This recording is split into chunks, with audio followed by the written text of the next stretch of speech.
Now, Victoria, I know you have a news background. How does that play into your books?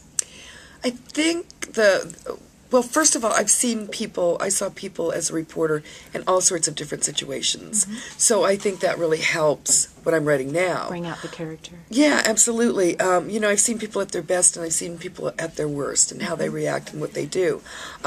Beyond that, I am just fanatical about accuracy. I will go forever trying to research a point. And eventually I will get to a point where I figure if I can't find it, then nobody else can find it. There are those, and there are always the obscure little teeny tiny things, like the wording of a wedding invitation in 1850. Those kind of things that you just, no matter how hard you try, you just cannot find them. That's true. And that's where artifacts, museums, eBay, those are all great helps for things like that. Well, good. And I know the news background helps with that research. Yeah, I don't have to include in a book every fact that I come up with. I have to know them, though, in order to make the story right. So, you as a reader, because I know all writers are voracious readers, who's your go-to read when you want to read for pleasure? I tend to read when I travel, because otherwise I'm working on a book, and I don't read when I'm writing, because I get basically the same pleasure from writing that I do from reading. It just takes longer. I just finished a Jennifer Estep book. She writes a young adult series that I just stumbled upon. It's not a genre that I usually read, but I read one of her books last year, and I just love this series. Wonderful. So I read them as soon as I can get a hold of them. Okay. I love that. I like urban fantasy. I read Kristen Painter. I read Mariah Stewart. And so you read a lot of different things. I do. I generally don't read historicals.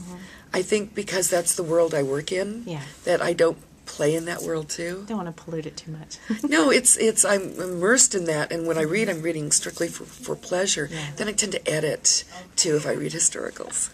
I can understand that. And on your website, you have this wonderful little reference, if your readers find it, about Dead Charles.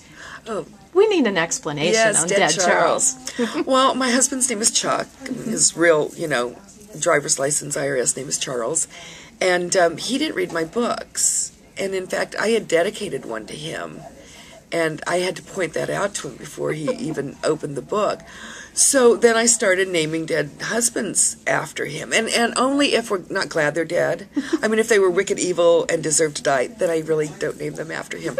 But otherwise, I name them Dead Charles. Well, I don't name them Dead Charles. I name them Charles. And I have Dead Charleses now in most of my books. Readers actually look for them.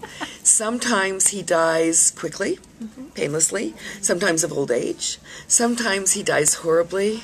Sometimes he's drugged behind a carriage through the streets of London. Sometimes he dies in battle. It really depends how my life is going. Yeah, I'm thinking it depends on how nice Charles is. Yes, in real life. In real and life. He loves it. Now, he's got a great sense of humor. And when I don't have a dead Charles, he gets a little offended. At first, when I started doing it, and he realized that I named heroes after old boyfriends and dead husbands after him, he was a little annoyed. But now he loves it. When we meet new people, he always mentions that I named dead husbands after him. He's Dead Charles. Yeah. He has a T-shirt that says, "I'm not dead yet." That's wonderful.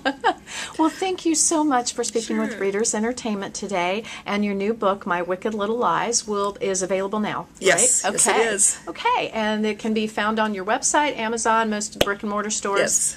Awesome. Thank you so much. Thank you for having me.